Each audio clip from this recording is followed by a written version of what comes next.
The following program was provided by an independent producer solely responsible for its content. The opinions expressed do not necessarily represent the views of this station, its staff, board of directors, or underwriters.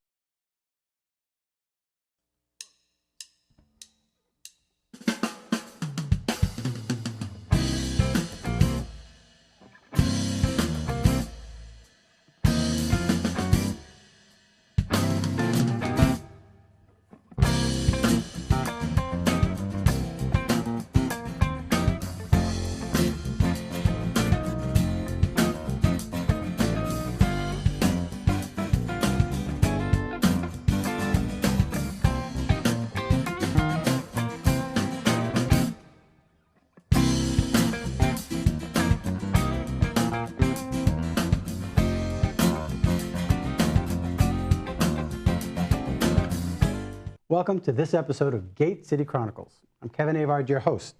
Today we have a special guest, and her name is Wendy LeBlanc. We remembered I had to sing the song. Welcome. Thank you. And you're with the Organization for AIDS Awareness. It's called the Southern New Hampshire HIV/AIDS Task Force. We're located in Nashua, and we have a satellite office in Keene. Okay. We provide a variety of support services to low-income individuals and families living with HIV and AIDS to make sure that they get good medical care, medication, safe and affordable housing, mental health services, all that sort of stuff. I think my first contact with somebody with AIDS was at a church in Franklin, and he sat right behind me, and he was very, he was just devastated, and he was sorry and sad, and we were, just open arms. So we just welcomed him, and shook his hand, and just, prayed for him. And I don't know what his outcome was, but he didn't look good. Yeah. And there was a stereotype with AIDS in the beginning, and then we found out that it went to drug pushers and then all kinds of people. So has it lost its stigma? Absolutely not, unfortunately.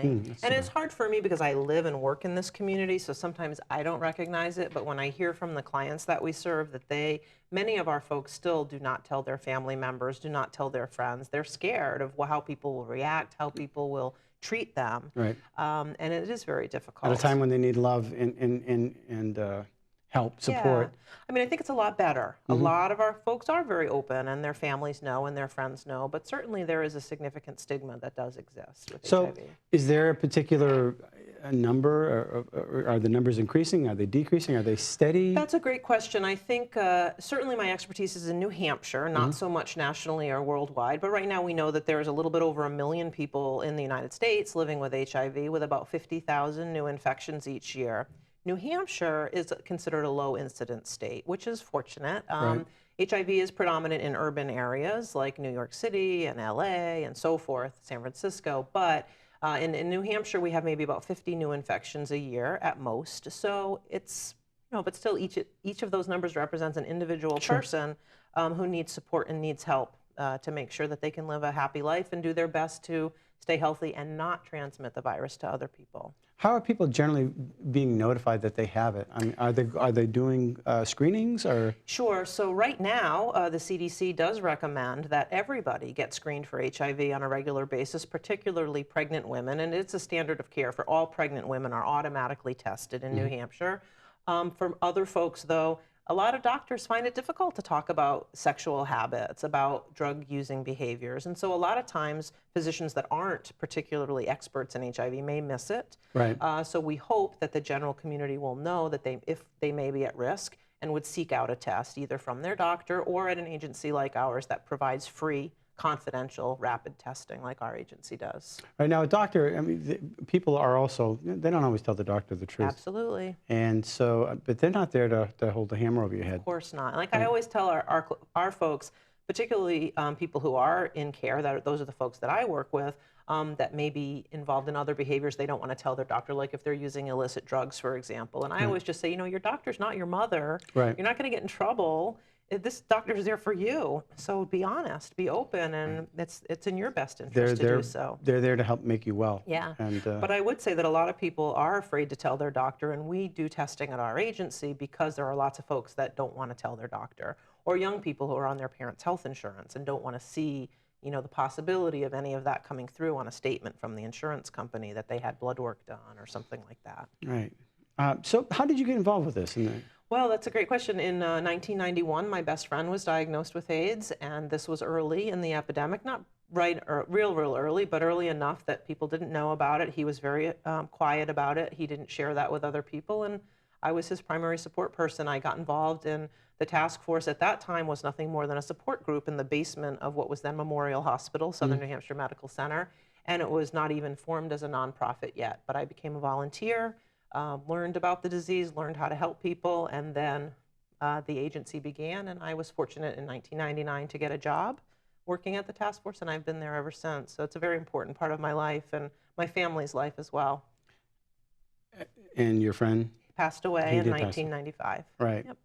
So I feel like I'm honoring his memory Sure. and doing what I do. And you've lived the struggle, you know, as a supporter. Yeah, and definitely seen changes in treatment and in society. I mean, again, we talk about stigma. You asked about stigma. It definitely still exists, but certainly it's better than it used to be. People aren't super afraid, right? They may just pass judgment on this individual. Well, how did you get it? You must have done something wrong in order to get HIV. And you know, our philosophy is nobody deserves to get this disease, and we're all human beings, and we all engage in behaviors that might put us at risk at some point in our lives, and many people, like myself, are fortunate that we haven't acquired HIV. So I'm not going to look down on somebody who has. Right, and at that point, I mean, they've got enough to deal with instead of your self-righteous judgment. Right. Exactly. Yeah, anyway.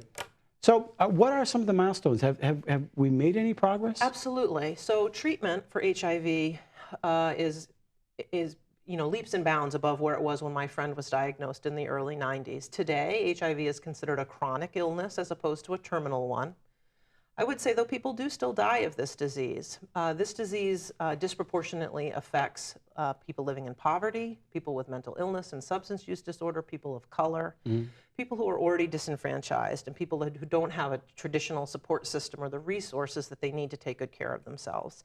So even though you don't hear about HIV and AIDS in the news anymore the way that you used to, because people don't necessarily die, it's because of agencies like the task force who pick up the pieces where an individual wouldn't know where to go or what to do. Isn't that monumental, though? I mean, before it was, you know, it was Absolutely. a certain death. They didn't, what is this? Absolutely. I think even around that time, I think we were introduced to the Ebola around the same period.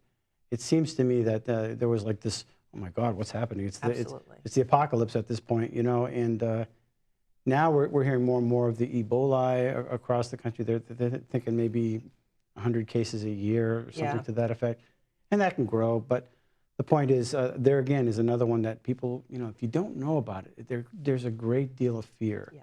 And that one is also the pass-through fluids and somebody sneezing on you or something to that effect. One of the really interesting things about HIV that has sort of really come to acknowledgement in the last few years is that we now know that a person who is taking medication to treat their HIV, if the virus is suppressed, what we call virally suppressed, meaning that the virus isn't replicating in their system on a regular basis, those people are less infectious, if not infectious to others. So although our agency, our primary goal is to work with people already infected and help them live the best, healthiest lives they can by making sure that they get medication and that they're adherent to their medication, they're not transmitting the virus to other people. So it's a prevention strategy as well. And that's why now even they have come out with what's called PrEP, pre-exposure prophylaxis, which for a person who may be in a relationship with a person who's HIV positive could take this medication to prevent themselves from becoming infected with that medication. So there's lots of definite advances. One of the other things, though, that's interesting with that, again, we do have great medications, but what we know, and there's a model called the HIV treatment cascade. That's a national model, and what it means is that it just shows us a percentage of where people fall sort of on the treatment cascade. So we know now that about 82% of people living with HIV in this country know it. So there are 18% of people that don't know. So they're not getting medication, they're not getting treatment, they're probably not using safer sex or needle sharing. And they could be spreading it, obviously. Right. And then that goes down from so from that 82%, only a percentage of those people have been linked to a medical provider. And of those people, only a percentage are still regularly seeing that provider. And then so many people are taking medication. And the last number on the scale is people who are virally suppressed. So that means people who are taking their medication regularly, their virus is not replicating, so they're not transmitting to others, and their health is good. That's only 25% of the people living with HIV in this country. So 75% of people living with HIV are not virally suppressed, and that means they can be transmitting and their health can decline as well. And that's why we do still have people that die of this disease, and it's particularly people who are mentally ill, addicted to drugs, who aren't able to take their medication every day in the way that they need to. Interesting. Now, how big is your staff? There are 5.5 of us in our Nashua office and one in Keene. On July 1st, we expanded to begin providing services in Keene. So we have one case manager in Keene. In Nashua, there are 5 of us. Although I run the agency, I'm also a case manager and have a caseload myself of clients that I work with directly. And we have one administrative staff person. So there's a total of 7 of us. But our agency is part of a unique nonprofit model in Nashua called the Partnership for Successful Living, in which we're linked with 5 other nonprofits. So we share a president and a board of directors, as well as back-end staff like development and IT and human resources. So you're pulling everything, we're pooling our resources. Sure. It's much more cost effective. And then because these other agencies also provide services to folks that we serve, for example, Keystone Hall, the Drug and Alcohol Treatment Center in Nashua, Harbor Homes, the housing agency for people with mental illness, disabilities, and veterans. We have Healthy at Home that provides home care to folks that are at home that need care, as well as Milford Regional Counseling that does mental health counseling. So we share staff, our clients. They all talk to each other? Absolutely. So I have 5 other women that are my peers, and then I have a president, Peter Kelleher, who oversees the partnership and provides me with support that I need to run the day-to-day operations. Now, how does somebody actually approach you? First of all, you must have a website. We do, and if you Google HIV and New Hampshire, ours is the first link that will come up. So, and there's a Facebook page. And we have a Facebook page. And everything is held confidential, obviously. It has to be. Very much so. We're bound by HIPAA privacy laws. Everything is very confidential. There are strict confidentiality laws in New Hampshire. But some people find us themselves, people who have moved back to New Hampshire to live with their families that maybe were living someplace else, people who have recently found out they're living with HIV, and we, of course, get a lot of referrals from doctors who have tested and found somebody living with HIV. What do you think is that when somebody typically comes to you for the first time, what do they experience? They're looking at you in the eye, they feel they've got this sentence of death in their mind, and they're approaching you, can you help me? Yeah, I mean, certainly, one of the good things is that we don't get a lot of brand new diagnoses at our agency. Certainly we do, and we certainly help in whatever way we can. And again, we have experts in mental health counseling that we connect people with as well who need that support in the initial days of their diagnosis. But what we tell them is that we're here to offer compassionate, non-judgmental support to help them get their basic needs met. Most folks that come to us are living in poverty. Back in the early days of our agency, anybody who tested HIV positive was connected to the task force. But now we know there are lots of people in our community who have jobs, who have private health insurance, who are very capable of managing their disease independently. The people that we serve are people who don't have insurance, don't have money to buy it, don't have a safe and affordable place to live, have other struggles. And so that's who we're serving, are those really the most vulnerable people in our community that are living with HIV. And in most cases, people connect with us because they don't have a method to pay for medical care or medications. And so we help connect them with programs that support that. Now you have the Nashua office, you have a Keene office. Are there other offices around the state? There are Salem, Manchester? There are 3 other AIDS service organizations in the state. One is up in Lebanon, one is in Portsmouth, and then there's one that's located in Concord that also has an office in Manchester and a satellite office in Laconia. So technically there are 4 agencies, but with a total of 7 sites throughout the state. Independently run? They're independently run. The task force actually holds the state contract, and we subcontract to those other agencies. But yes, they're all private, nonprofit agencies but we all do the same thing, and we all get the same funding and have the same model that we work under. Where's the office located? We're at 12 Amherst Street in Nashua, which is right at the top of Main Street. We're the first building on Amherst Street when you turn off of Main Street. Okay. But that's a catch-22 because we want to respect our clients' confidentiality and we don't want people to be concerned to be seen coming into our office, but Right. yet then we also need to let people know where we are. Exactly. Part of our partnership that I mentioned earlier, though, we actually share the building. There are Harbor Homes programs and Keystone Hall programs in the same building. So people Sure. going there could be going Yeah, for any it could be a any volunteer reason. walking in there. Absolutely. Now, do you have volunteers working for you, or are they paid staff? We're mostly paid staff. We have a few volunteers. We have one really great woman, Beth, who comes in 3 days a week and is our receptionist. We don't have funding for a receptionist. Beth is a woman living with HIV and is very open about that and does some public speaking and shares her story with others when given the opportunity. And then we have a few folks that will help us with our food pantry. And we also have a really big fundraising event coming up, which was the main reason that I Right. wanted to come talk to you today. And we have some great volunteers that are working We on were that. going to definitely get to that, I Okay, promise you. okay. Yeah. Do you coordinate with the soup kitchen at all, the National Soup Kitchen in Shelter? Certainly. So we're the task force, as well as many other agencies, are part of the Greater Nashua Continuum of Care, which is a group of providers and other folks, business folks, legislators, other folks who are interested in issues of homelessness. Sure. And so we all work together very closely, and the soup kitchen is very much a part of that. I was the chair of the Continuum for about 5 years until just recently. And so certainly when our clients need other resources that we don't provide directly at our office, we refer out to those other agencies such as the soup kitchen. Right. Absolutely. Wow. And now, hey, let's talk about that. Okay. There's an event coming. All right. How can we do this? So, it's an It's a event. walkathon. It's a walkathon. Yeah, and we do this every year. And this is the 7th annual, and we call it the Thomas O. Cash HIV/AIDS Walk. And it's in memory of Tom Cash, who was a wonderful, sweet, beautiful man who died of AIDS about 7 years ago. And he was a volunteer and a client, and he was just the epitome of loving and caring, and he just wanted to do everything for everyone. And he was our volunteer receptionist, and he passed away due to complications of AIDS in 2008. And so we named the walk in his honor. So every September, this year it's on September 20th. It's at Greeley Park at the band shell. Starts and ends there. We have music, we have raffle prizes for walkers, we have t-shirts, we have food. It's a fun event, and it's about 3.7 miles. The walk kicks off at 11 a.m. We register from 10 to 11, and then from 11 till however long it takes, we walk. Basically the neighborhood behind Greeley Park, Concord Street, Manchester Street area. It's a good day for a walk. Back to Greeley Yeah. Park. Nice. And we celebrate Thomas's life.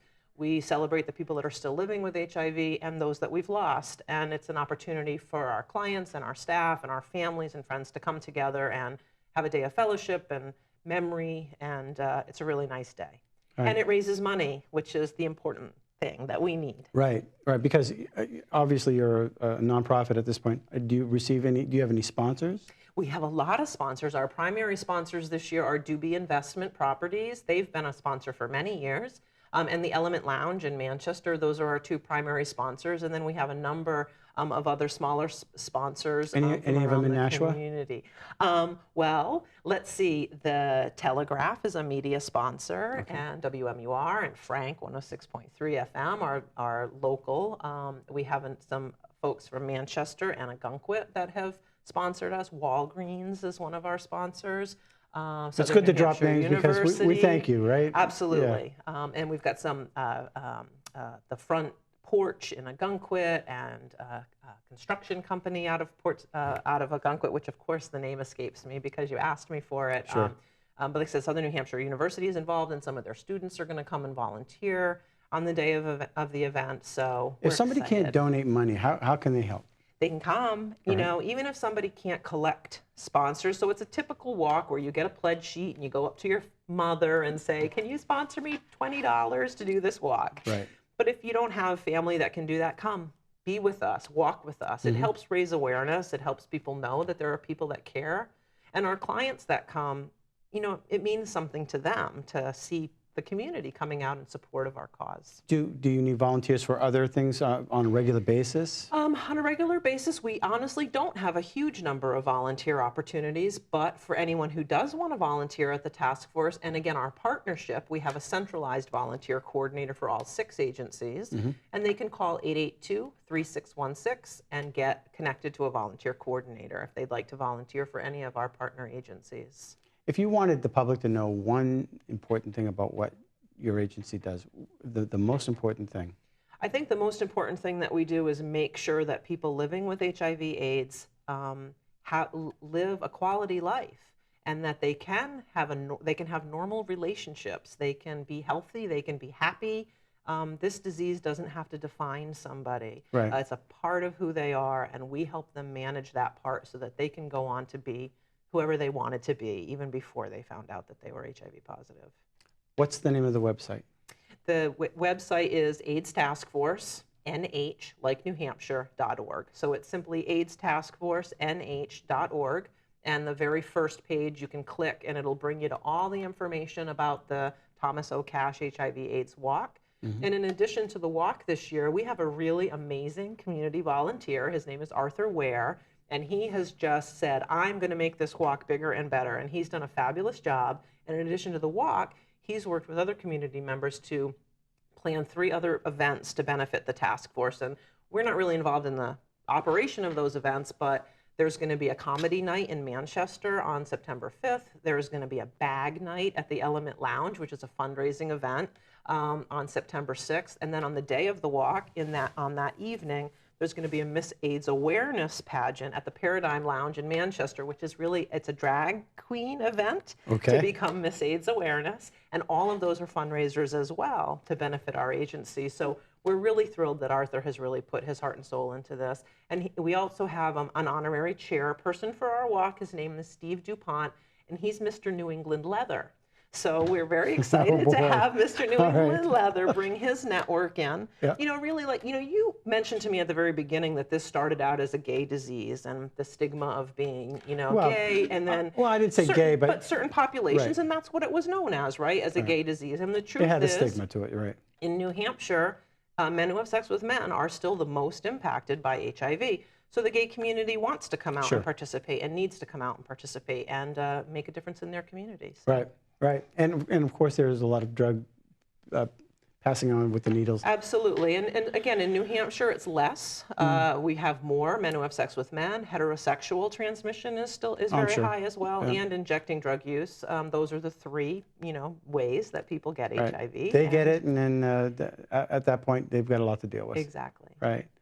Well, thank you very much for coming on the show. Thank you for having me. I really appreciate it. Is there a phone number too? Sure. Our phone number is 603-595-8464. All right. Again, thanks. Thank you very much. And if you want to be part of helping out with AIDS awareness and be part of the walkathon, please join them. And we hope that this helps you. If you're struggling with AIDS, please contact Wendy in the agency. There's no reason that you have to live in fear. Thank you for watching Gate City Chronicles, and we want to thank our sponsor, Avard, the Dean of Clean. You can reach them at 603-521-7657. If you need your carpets cleaned, call Avard.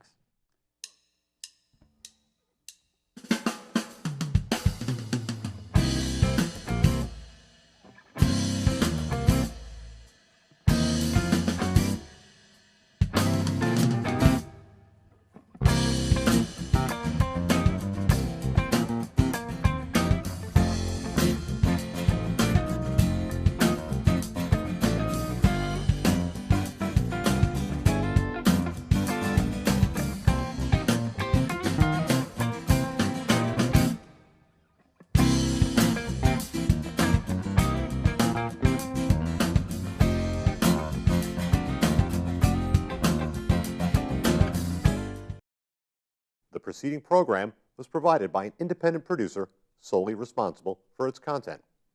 The opinions expressed do not necessarily represent the views of this station, its staff, board of directors, or underwriters.